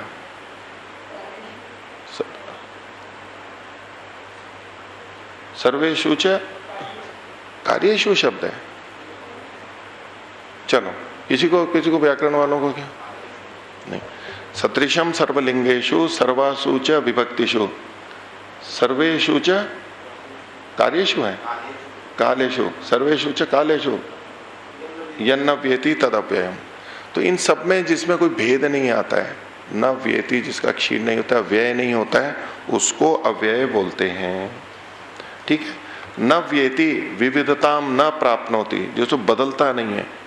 जैसे राम है तो रामः रामौ रामः, ये जो रूप चलते हैं, लिंग वचन विभक्ति काल, इसमें जो भेद होते हैं जो बदलते हैं, इसे अव्यय में वैसा का वैसा रहता है। और जो विनाश को प्राप्त नहीं होता है, विकृति को प्राप्त नहीं होता है, तो वो तो जैसे वहां के लिए ऐसे ये अव्यय है। तो परमात्मा विभिन्न रूपों में नहीं आता है, बदलता नहीं है, नष्ट नहीं होता है। तो ये तो नित्यम अगंधवच्चयत अनाद्यनंतम, अनादि है और अनंत है। ये शब्द आपके बहुत परिचित हैं। महत परम और महतत्व से भी परे है, महत से भी ये जो सारा बड़ा दिखता है उस बड़े से भी बड़ा है वो। ध्रुवम, और जो कि निश्चित है, निश्चल है, चलायमान नहीं है। ध्रुव शब्द जो होता है ना, वो गति की को हटाने के उसमें होता है, स्थिरता को कहता है वो, ध्रुव है वो। ध्रुव जो है वो स्थैर्य को बताता है। ध्रुव स्थैर्य, दो अर्थ है, दो धातु है। एक तो ध्रुव स्थैर्य है और एक ध्रुव धातु भी है। वो गति स्थैर्य, गति अर्थ में भी और स्थैर्य अर्थ में भी ध्रुव शब्द, ध्रुव धातु। एक ध्रुव धातु है जो स्थैर्य अर्थ में, एक ध्रुव धातु है जो गति और स्थैर्य दोनों अर्थों में, गत्यर्थक भी है ये ध्रुव, लेकिन यहां पर स्थिरता वाला अर्थ लेंगे। तो उस परमात्मा को, परम को, ध्रुव को निचाइए, उसको स्थिर करके, उसको धारण करके, बार बार धारण करके, निचाइए मतलब बार बार अंदर ग्रहण करके, पुनः पुनः जो धारण करने की वृत्ति होती है वैसा करके, तत् मृत्यु मुखात प्रमुच्यते, वो व्यक्ति या आत्मा मृत्यु के मुख से छूट जाता है, अर्थात मरण के चक्र से छूट जाता है। किसको जान करके? जैसे है ना, तमेव विद्वान न विभाय मृत्यु हो गया, या तमेव विदित्वा अति मृत्यु में, उस परमात्मा को जान करके। और वो परमात्मा कैसा है? कैसा है वो परमात्मा? नहीं, तो वहां पर वेद मंत्र में तो वहां जो रूप बताया उसके बाद में कहा कि तमेव विदित्वा अति मृत्यु में थी, उसको ऐसे परमात्मा को जान के मृत्यु से तर जाता है। यहां पर कहा जा रहा है ऐसे परमात्मा को जान करके मृत्यु मुख से छूट जाता है। तो कैसा परमात्मा? जिसमें शब्द स्पर्श रूप रस गंध नहीं है, जो नित्य है, अनादि है, उसको जान करके मृत्यु से छूटता है। और इससे भिन्न यदि परमात्मा को जान लिया है तो मृत्यु मुख से नहीं छूटेगा, मुक्ति को प्राप्त नहीं करेगा। इससे भिन्न कैसा होगा? जो साकार होगा, जो शब्द वाला होगा, जो रूप वाला होगा, जो रस वाला होगा, जो गंध वाला होगा, जो स्पर्श वाला होगा, जो अनित्य होगा, जो व्यय को प्राप्त होता होगा, जिसमें परिवर्तन होता होगा, ऐसा जो परमात्मा है या कोई ऐसा मान करके चल रहा हो तो मृत्यु मुख से नहीं छूट सकता है। ऐसे स्वरूप को मानने वाला ही मृत्यु दुख से छूट सकता है। तो दूसरे मूर्ति रूप में मानने वाला मृत्यु से नहीं छूट सकता है। आगे देखिए, नाचिकेतम उपाख्यानम मृत्यु प्रोक्तम सनातनम उक्त्वा श्रुत्वा च मेधावी ब्रह्मलोके महीयते। मेधावी जो है वो ब्रह्मलोक में महीयते, महिमा को प्राप्त कर लेता है, अर्थात उच्च स्थिति में चला जाता है। मेधावी, मेधा शब्द आया ही है मेधावी का। कैसे? तो नाचिकेतम उपाख्यानम, जो नचिकेता से संबंधित उपाख्यान है, जो कथा चल रही है। मृत्यु प्रोक्तम, वो कथा कैसी है? जो मृत्यु के द्वारा कही गई थी, यमाचार्य के द्वारा कही गई थी। और सनातनम, जो कि सनातन है, उस उपाख्यान को कह करके और सुन करके, इस उपाख्यान को, कथा के भी तो गुण बता देते हैं ना, इस कथा को कहने और सुनने से बहुत सारे लोग करते हैं ना, ये भिन्न रूप में है। तो नाचिकेतम उपाख्यानम मृत्यु प्रोक्तम सनातनम, मृत्यु हमेशा यही कहेगी। इसीलिए महर्षि ने इसको लौकिक कथा से न जोड़ करके इसको एक परिकल्पना या तो समझाने के लिए कहा है, इसलिए सनातन है ये कथा। और नचिकेता से संबंधित ये जो है, एक जिज्ञासु है और एक बताने वाला है। तो इसको, इस उपाख्यान को उक्त्वा श्रुत्वा च, कह करके और सुन करके मेधावी जो है वो ब्रह्मलोक में महानता को प्राप्त होता है। क्या करेगा मेधावी? उक्त्वा श्रुत्वा च। अब इसमें उक्त्वा और श्रुत्वा, पहले बोलना होता है या पहले सुनना होता है? पहले बोलना होता है या सुनना होता है? पहले सुनेंगे फिर बोलेंगे? पहले बोलेंगे तभी तो सुनेंगे। बोलेंगे, ध्वनि होगी तभी तो सुनेंगे। तो मैं आपसे ये पूछ रहा हूँ, वो कल मैं जो बात कर रहा था पाठक्रम और अर्थक्रम की, वो जो पीछे वाला था उत्तिष्ठत जागृत, ये दूसरा उदाहरण ये है कि यहाँ पर उक्त्वा श्रुत्वा च, तो पहले हमें बोलना चाहिए या पहले सुनना चाहिए? पहले बोलना चाहिए, सुनना चाहिए? पहले सुनना चाहिए और फिर बोलना चाहिए। वेद का सुनना सुनाना, पहले सुनेंगे तब सुनाएंगे। तो यहां तो पहले क्या लिखा है? उक्त्वा श्रुत्वा च, पहले बोलेंगे या फिर सुनेंगे। तो क्रम, पाठक्रम ठीक है ना ये? भाई आप बोलोगे तभी तो सुनेंगे दूसरे, पहले बोलेंगे फिर सुनेंगे ना। हाँ या ना बोलो। ठीक है, वो भी प्रक्रिया है, लेकिन प्रारंभ कहां से होगा? बोलना पहले है या सुनना पहले है? सुनना पहले है, बोलना पहले, वही तो बात है। पहले बोलना फिर सुनना, इसलिए कहा उक्त्वा श्रुत्वा च मेधावी। और पीछे हमने एक श्लोक और देखा था, नायम आत्मा प्रवचने न लभ्य है, ये मैंने उस समय बताया था ना। उक्त्वा ब्रह्मलोके महीयते, उक्त्वा मतलब प्रवचन करके। नायम आत्मा प्रवचने न लभ्यो न मेधया न बहुना श्रुते न, यहाँ पर श्रुत्वा ब्रह्मलोके महीयते भी लिखा है। न मेधया था, यहाँ का मेधावी, मेधावी उस ब्रह्मलोक को प्राप्त करता है। उस संदर्भ में आपको सारा स्पष्ट कर ही दिया था कि ये विरुद्ध नहीं है बातें, ये तात्पर्य समझने की बात है। तो अभी तो मैं क्रम की बात कर रहा हूं। तो पहले बोलेगा कोई तभी तो सुनेंगे, लेकिन यहां क्या लेना है? उसी व्यक्ति को लेना है, दूसरे व्यक्ति को नहीं लेना है। किसी ने बोला, हमने सुना, तब तो बोला किसी ने और सुना किसी ने। यहां किसको लेना है? उसी व्यक्ति को लेना है।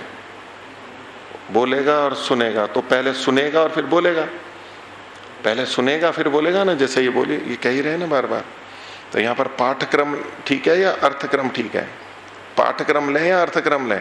पाठक्रम तो उल्टा है ना, उक्त्वा श्रुत्वा च, तो हमें अर्थक्रम लेना है कि सुन करके और बोल करके। तो ये क्या किया आपने? अर्थक्रम को बलवान माना है, पाठक्रम को बलवान नहीं माना है। तो उस प्रथम दृष्टि से ये बात बिल्कुल ठीक है। यहाँ पर अर्थक्रम लेंगे, पहले सुनेंगे फिर बोलेंगे, फिर मेधावी होंगे और फिर ब्रह्मलोक को प्राप्त कर लेंगे। ठीक है? लेकिन इसको जैसे हमने उत्तिष्ठत जागृत में किया कि भाई इसको भी पाठक्रम को यूं ही रख करके करें, तो एक जो कथा सुनाई जाती है उससे जोड़ लीजिए कि एक विद्यार्थी थे, मैंने तो आचार्य ज्ञानेश्वर जी से सुनी थी सबसे पहले, और तो कहीं सुनी नहीं। ये एक गांव से युवक था, वो काशी में पढ़ने के लिए गया और वहां से पत्र लिखता, कुछ ही दिनों बाद में घर पे पत्र भेजा, कुछ महीनों बाद में, तो बोले कि मैं पढ़ा रहा हूं यहाँ पर। क्या लिखा? पढ़ा रहा हूँ 1 महीना 2 महीना, बार बार चिट्ठी जाती थी, साल 2 साल, जितना भी पढ़ा काशी में 8 10 15 साल। बोले मैं पढ़ा रहा हूँ। घर नहीं आया, वहीं पर ही बोलता है सही रहा। घर भी आया तो भी यही बोल रहे थे। फिर बाद में उन्होंने पत्र भेजा कि अब मैं पढ़ रहा हूँ। क्या बोले?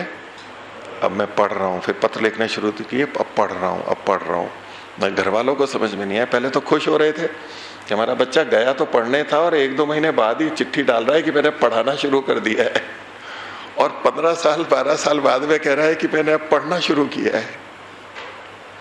तो वो जब वहाँ पढ़ने के लिए गए थे तो उनके गुरुजी बोले कि आप लोग मुझे पढ़ाते हो, आप लोग मुझे पढ़ाते हो। आपको पढ़ाता हूं तो मेरे को सीखने को मिलता है, आप प्रश्न पूछते हो तो मेरे को सीखने को मिलता है। तो मैं आपको नहीं पढ़ा रहा हूं, आपको तो समझ में ही नहीं आएगी अभी सारी बातें। आप नहीं समझ रहे हो, मैं समझ रहा हूं। तो शिष्यों को वो गुरुजी कहा करते थे कि आप मेरे को पढ़ाते हो, तो उसने शिष्य ने घर पे चिट्ठी लिखनी शुरू कर दी कि मैं पढ़ा रहा हूं। अब जब पूरी पढ़ाई हो गई, अब पढ़ाने के लिए जब बैठे तो उन्होंने भी कहा कि मैं अब पढ़ना शुरू कर रहा हूं। वो जो पहले का पढ़ा था वो तो वैसे ही था, पुस्तकें पढ़ ली, श्लोक याद कर लिए, शब्दार्थ देख लिए, अन्वय देख लिया, समास देख लिया, संधि देख ली, थोड़े थोड़े अर्थ कर लिए कि तो वो पढ़ना नहीं था वास्तव में। अब वैसे तो पढ़ना ही था, लेकिन वो पढ़ना नहीं था। अब पढ़ना कब प्रारंभ होता है? जब पढ़ाना शुरू करते हैं। आगम कालेन, स्वाध्याय कालेन, प्रवचन कालेन। प्रवचन करके सीखता है ना व्यक्ति, क्योंकि सिखाता है तो सीखता है। तो पहले बोलेंगे और फिर सुनेंगे। तो पहले तो सिखाएंगे, बोलते हैं तो हम सिखाते हैं किसी को, और फिर सीखते हैं, फिर सुनते हैं। और बोल करके सुनना, मैं जो बोल रहा हूं वो ठीक बोल रहा हूं नहीं बोल रहा हूं।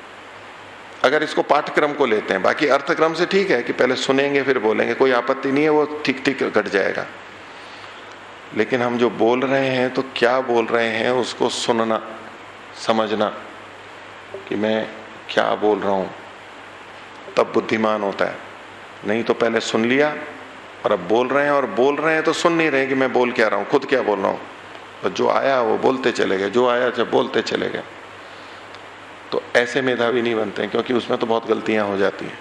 तो अगर इस दृष्टि से लेंगे तो ये पाठ्यक्रम भी घट जाएगा कि पहले हमें बोलना सीखना है और बोलने के साथ सुनना सीखना है। दोनों में से कौन सा बड़ा गुण है, बोलना है या सुनना?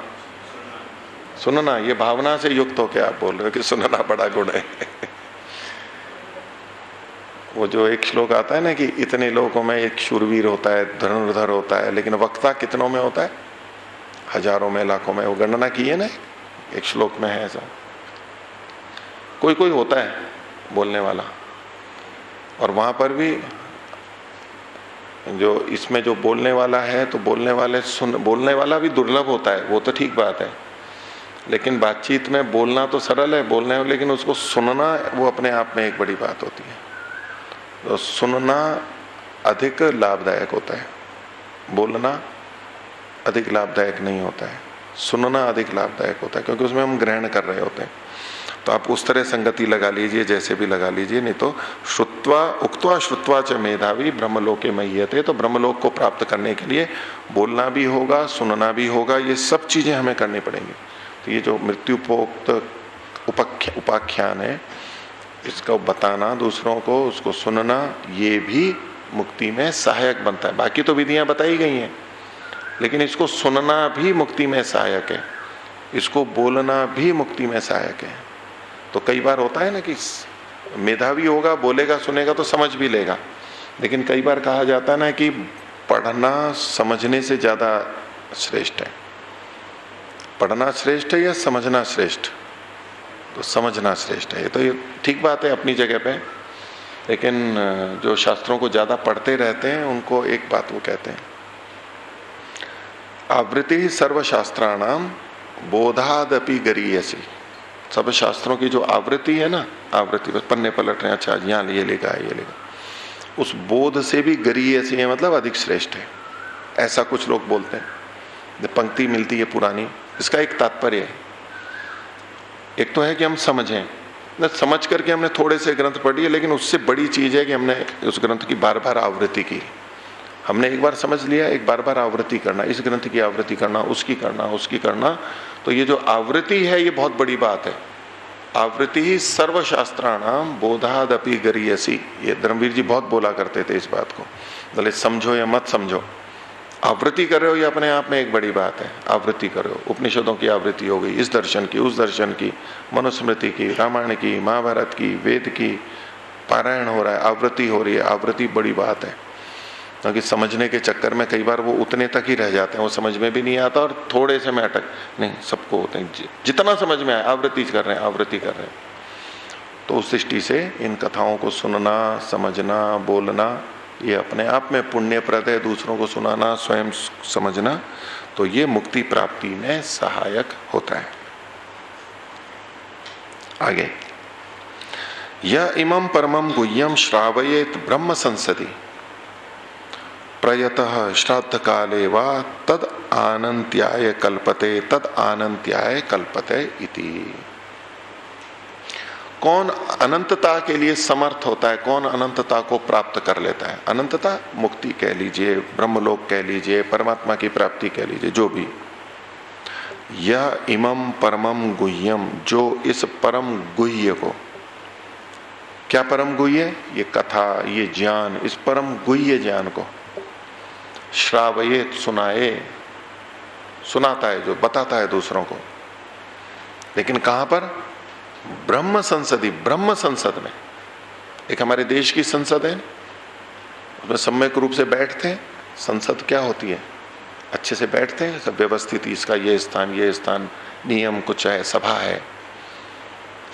ब्रह्म संसदी, ब्रह्म की संसद में, जहां ब्रह्म की चर्चा चल रही हो, हर जगह नहीं, ब्रह्म की चर्चा चल रही हो, वहां जो इस विषय को, इस गूढ़ विषय को सुनाता है, ऐसी जगह पे। तो ब्रह्म संसद में कौन बैठे होंगे? जो ब्रह्म के जिज्ञासु होंगे, उस तरह के लोग। अब यहाँ दुनिया में तो दूसरे न जाने कितने हैं, उनको सुनाए तो उनको तो शृण्वंतो भी बहवो यम न विद्यो, तो वो है, वो सुनेंगे तो भी कुछ जानेंगे नहीं, कुछ नहीं मतलब है। तो जो कुछ लोग ही सुनने वाले हैं, कुछ ही समझने वाले हैं, उनके वो ब्रह्म की संसद है, ब्रह्म का विषय है, ऐसे ही लोग हैं वहां पर। यह इमं परमं गुह्यम श्रावये, जो वहां इस विषय को सुनाता है, बताता है।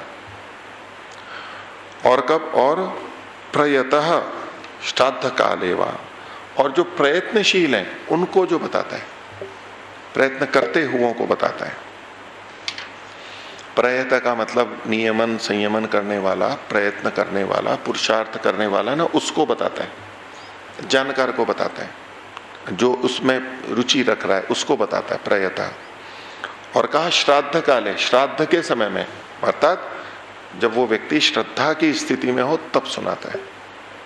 एक होता है श्रद्धा है नहीं, वैसे तो है, ठीक है, ईश्वर को जानना है, लेकिन अभी श्रद्धा उभरी भी ही नहीं है, अभी दूसरे कामों में व्यस्त हैं, ये है वो है। तो अर्थ कामेश्व सक्तानाम धर्म ज्ञानम विधीयते, अर्थ और काम में जो आसक्त नहीं है उनके लिए धर्म का ज्ञान विधित किया जाता है। एक स्थिति होती है, वहीं पर ही काम करेगा, नहीं तो नहीं करेगा। तो जो सोच समझ के और जो श्रेष्ठ है, प्रयत है, श्राद्ध काल है, ऐसे जो लोग हैं उनको जो सुनाता है, तो ये सुनाना आनंत्याय कल्पते, अनंतता सामर्थ्य को बढ़ाने वाला होता है, उनकी भी और अपनी भी, ये मुक्ति को देने वाला होता है। तद आनंत्याय कल्पते, तद आनंत्याय कल्पते, 2 बार पढ़ा है यहाँ पर। 2 बार कई बार लिखते हैं तो वो समाप्ति का सूचक होता है। तो किस चीज की समाप्ति हुई यहाँ पर? वल्ली की नहीं, यहाँ वल्ली की भी है, लेकिन प्रथम अध्याय की समाप्ति हो गई है। पीछे जो बताया था इसमें ये 6 वल्ली हैं, तो 1 2 3 4 6 तक गिन सकते हैं, नहीं तो प्रथम अध्याय की 3 वल्ली और द्वितीय अध्याय की, अथवा कभी जोर देने के लिए भी 2 बार आवृत्ति करते हैं, लेकिन बहुत से दर्शनों में और में अंत में उस शब्द की, अंतिम शब्दों की आवृत्ति करते हैं। समाप्ति का सूचक भी है, जोर देने का सूचक है। तो ये जो चीजें बताई जाती हैं, इनको हम कहाँ बताना है, कैसे बताना है, उसके लिए भी यहाँ पर की बात कही गई। क्योंकि अध्यात्म के विषय में भी कहा जाता है और भी विषयों में कि वो सबको नहीं बताना चाहिए। अच्छा, निरुक्तकार ने भी कहा हर किसी को नहीं बताना चाहिए, ये वेद का ज्ञान हर किसी को नहीं बताना चाहिए। वहाँ किसको बताना है, किसको नहीं बताना है, वो उल्लेख किया गया। ऐसा आयुर्वेद में भी किया गया, किसको आयुर्वेद पढ़ाए, किसको नहीं पढ़ाए। सब किसी को नहीं पढ़ाते। एक दृष्टि है कि नहीं, सबको पढ़ा देना है, बिल्कुल सम दृष्टि में सबके लिए खुला है। पहली बात तो सब ग्रहण नहीं कर सकते, लेकिन वहां पर इन चीजों को एक संयमित रखते हुए कहा जाता है, हर किसी को नहीं बतानी है। दुरुपयोग भी कर सकते हैं इसका, पर अभी तो आजकल तो सबके सामने खुला चल ही रहा है, ये मान के चलते हैं कि सब जने सुनेंगे ही नहीं आकर के, सब जने पढ़ने नहीं आएंगे यहाँ या और कहीं, और मान लो प्रसारण भी हो रहा है तो सब जने उस वीडियो ऑडियो को सुनेंगे नहीं, आएंगे ही नहीं, सब आएंगे ही नहीं। तो कुछ तो योग्यता का वहीं पर ही हो जाता है, निर्धारण हो जाता है, क्योंकि वो रुचि नहीं होगी और कोई खोलेगा भी किसी आकर्षण से तो थोड़ी देर में छोड़ देगा, उसको पूरा नहीं सुनेगा, सुन ही नहीं पाएगा वो। लेकिन फिर भी ये जो स्थितियां बताई गई ये कहाँ उपयोगी हो सकता है? एक तो ब्रह्म संसद में इसी तरह के विचारक बैठे हों, ऐसे ही लोग बैठे हों, वहां वो समझ सकते हैं ये क्या बात चल रही है। और जो संयमी है, जो प्रयत्न कर रहे हैं और जो श्रद्धा की स्थिति में, वहां जब ये सुनाया जाता है तो उसका लाभ बहुत अधिक होता है, नहीं तो लाभ अधिक नहीं होगा। नहीं तो कितने जने कहते हैं कि जी इतनों को हमने सिखा दिया और कोई हुआ ही नहीं, कोई है ही नहीं, ये तो समझने वाले ही नहीं है, सुनने वाले ही नहीं है, समझने वाले ही नहीं है, ऐसे कोई योग्य व्यक्ति ही नहीं मिला हमारे को अभी तक। वो भी बात होती है। लेकिन फिर भी किसी को बताना होता है, जिसकी जितनी योग्यता है वो ले लेंगे, बताना तो है ही। लेकिन यदि ये स्थितियां हों तो ये बहुत अधिक गुणकारी होता है, ये यहाँ पर बात कहनी। ठीक है, तो आज का पाठ हम यहीं तक रखते हैं। प्रणव ध्वनि।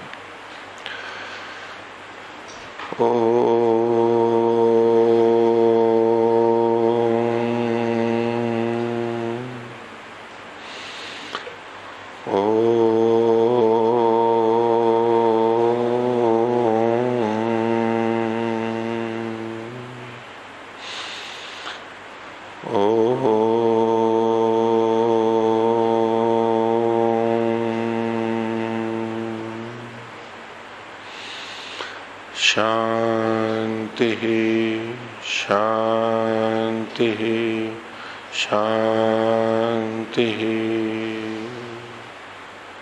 सभी को सादर अभिवादन। ओम शांति।